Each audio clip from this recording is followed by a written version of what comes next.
Nos acompaña el ex constituyente Hugo Estigarribia. ¿Qué tal, profesor? ¿Cómo estás? Gracias por acompañarnos. Muy buenas noches, Santiago. Muy buenas noches a la teleaudiencia de Telefuturo. ¿Por qué el planteamiento que haces va en la siguiente línea? No hay desacato de ningún mandato de la Corte Suprema de Justicia si no se lo deja jurar a Cartes. Es muy simple, el fallo ya fue acatado. ¿Qué es lo que pidió el señor Herman Mancou? Impugnó la candidatura del señor Duarte Frutos y del señor Cartes. ¿Qué hizo la Corte? Rechazó la acción de inconstitucionalidad y con eso habilitó las candidaturas. Notificó a la justicia electoral y las candidaturas siguieron. El fallo fue cumplido. Las candidaturas siguieron y ellos fueron electos. Cuando le planteaba esto mismo al doctor Wildo Almirón, a quien por cierto lo invitamos hoy para el programa para hacer un debate, lo invitamos también a Eduardo González y ambos nos respondieron que ellos ya no van a hablar sobre este tema, sin embargo los escuchaba de todos modos que seguían hablando. Creo que la intención era no debatir básicamente. Pero cuando le planteaba esto, ellos me mencionaban, una cosa lleva a la otra. O sea, no puedo yo decir estoy cumpliendo el fallo y lo dejo correr, pero no lo dejo jurar cuando incluso ya fue proclamado por el propio TSJE. Bueno, resulta que la Constitución no prohíbe expresamente que sea candidato el presidente, el expresidente. Pero ¿por qué no prohíbe? Porque establece en el 189 el destino inexorable. Será senador vitalicio.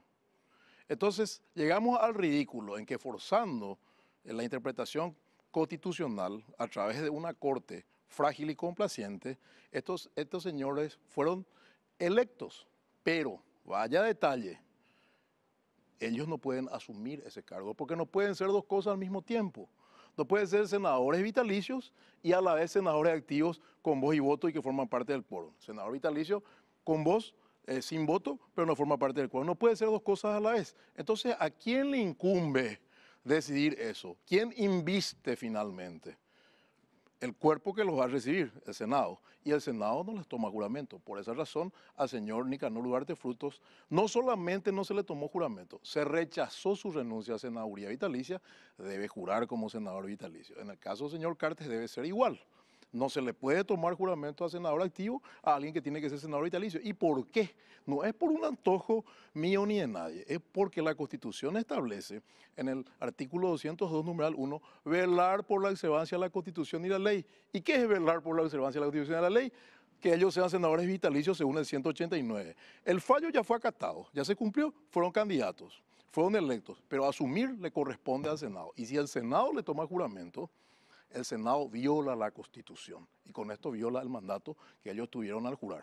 Y eso es complicado. O sea, el 202 es el artículo que finalmente ampara a los legisladores que dicen, venga la orden de quien venga, yo tengo la facultad de aceptar o rechazar la renuncia como tengo la facultad de velar por el cumplimiento y habla de la Constitución, no habla del cumplimiento de mandatos judiciales, pero es ahí donde muchos plantean, pero ¿cómo se aplica, por ejemplo, el 137? Cuando se dice que carece de validez todo acto de autoridad que contrarie la Constitución, si la última instancia en interpretar la Constitución es la Corte Suprema de Justicia. La Constitución es un cuerpo de normas, armónico. Voy a poner un ejemplo, el cuerpo humano. El corazón tiene que funcionar en armonía con el cerebro, con el hígado y con el estómago. Así mismo es la Constitución. Entonces el artículo 202 establece velar por la observancia de la Constitución y la ley. El 137 a la vez dice carecen de validez todos los actos de autoridad opuestos a esta Constitución y a las leyes. ¿Cuál sería un acto de autoridad en este caso? Esta sentencia de la Corte. Pero la sentencia de la Corte de sentencia, no dice oblígase al Congreso de la Nación a tomarle juramento. Ni este fallo ni el del señor Duarte Frutos. ¿Sabe por qué? Porque la Corte no puede obligarle a ese cuerpo a que tenga quórum, a que sus voluntades, las voluntades de 23 senadores estén presentes para hacerle quórum y tomarle juramento.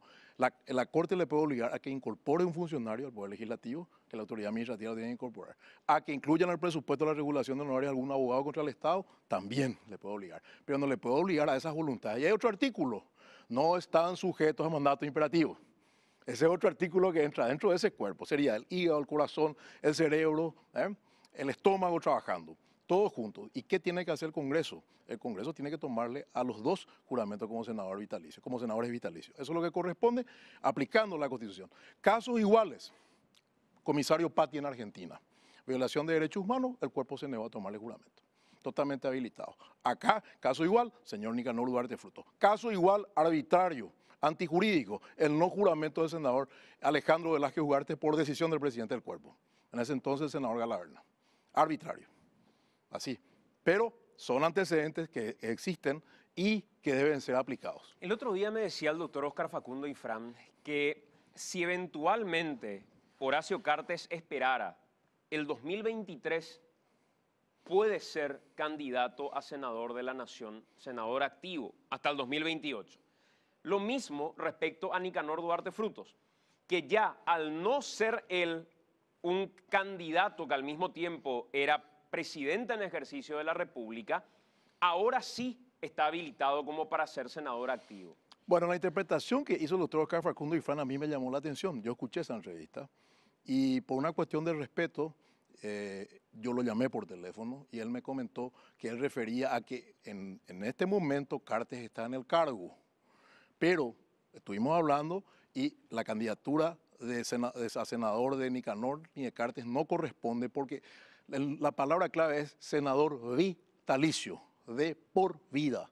Entonces, para siempre es senador vitalicio. Incluso me autorizó a que comente esa conversación que tuvimos y que él concuerda en que para siempre tiene que ser senador vitalicio. Otro detalle, se compara mucho con el caso Lugo. Lugo, es cierto, puede ser candidato porque entra por la rendija que fue destituido por juicio político, entonces no tiene el premio de senador vitalicio. Pero ¿qué significa senador vitalicio? De por vida. Cartes y Nicanor de por vida. Sin embargo, Lugo tiene que concurrir cada 5 años. Lugo no es de por vida.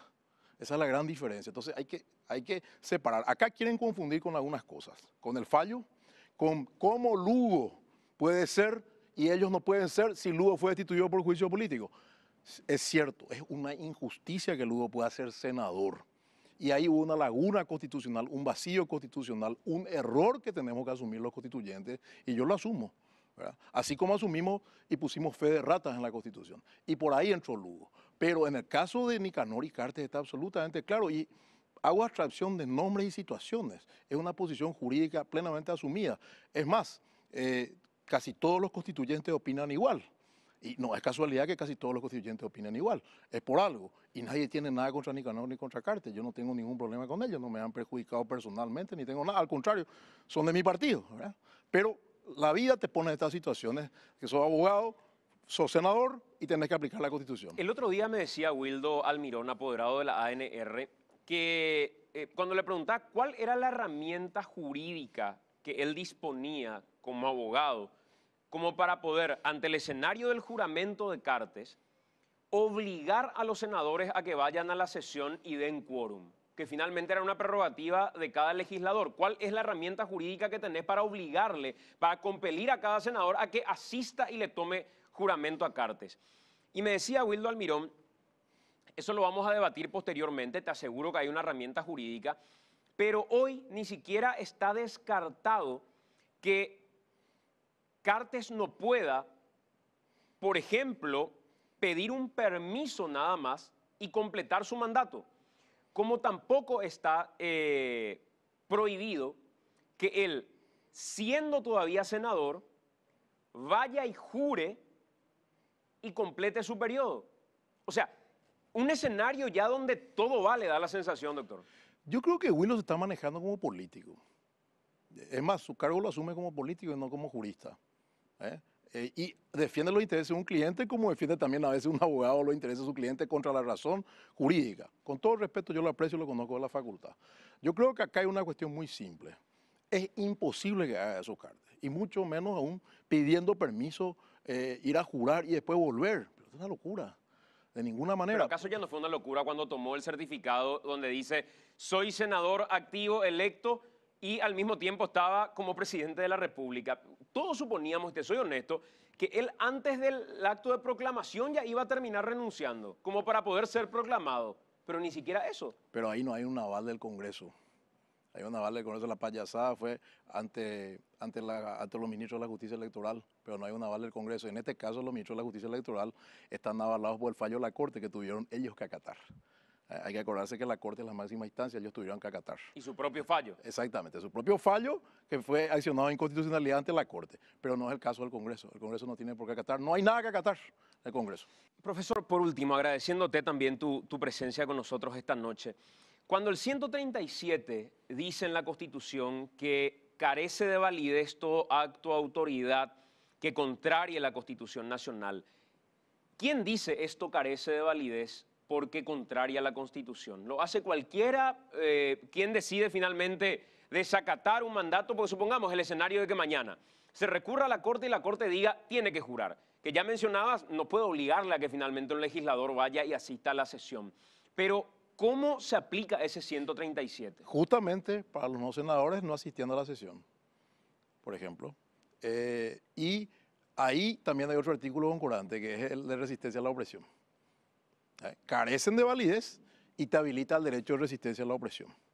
Y la resistencia a la opresión puede ser del pueblo o de la propia autoridad. Entonces, y todos vinculan la resistencia a la opresión con violencia. No necesariamente. Resistencia a la opresión puede ser una manifestación fulminante de 500.000 personas. Entonces, eso es importante.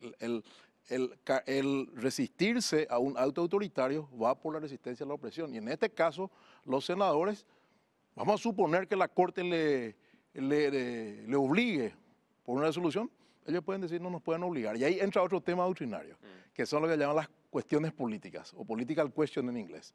Que un órgano judicial no puede obligarle a un órgano colegiado, democrático, representativo, a sujetar su voluntad a aquel órgano. Y ahí entra, no hay mandato imperativo, que se aplica a las cúpulas partidarias y también a las decisiones judiciales en este caso. O sea, está blindada la decisión. Está blindada la decisión porque el legislador es libre. Eso es lo que buscó la Constitución. O sea que está muy claro, hay una armonía constitucional en este aspecto. Gracias por acompañarnos, senador. Muchas gracias, muy amable. Muy amable. Buenas noches.